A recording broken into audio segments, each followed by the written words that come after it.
We are having some service calls on the Elebed, and it's mainly because of these metal legs not sitting properly on the footboard here and also the headboard. So today we're going to talk about probably the main reason that they're getting these service calls.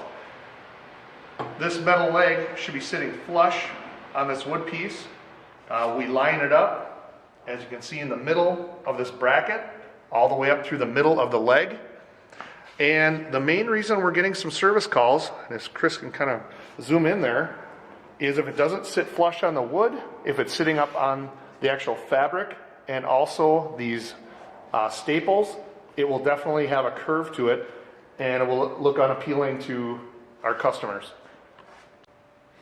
So I'm going to go over the fix on how we can flatten this leg out on the footboard.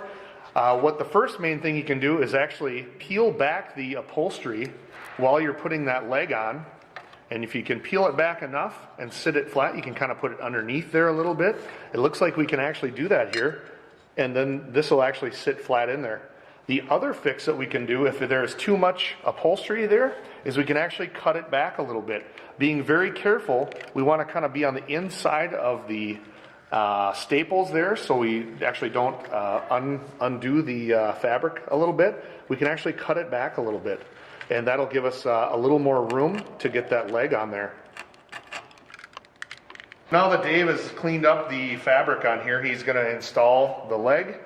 He's going to put it on there. He's going to line it up like we talked about earlier, and using a 1-inch screw that we send along to that with the national team, he's going to screw it in.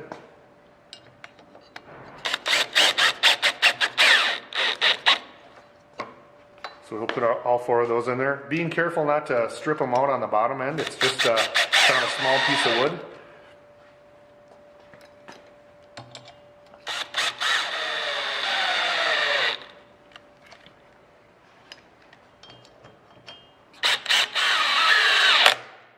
And you can see it's nice and straight there.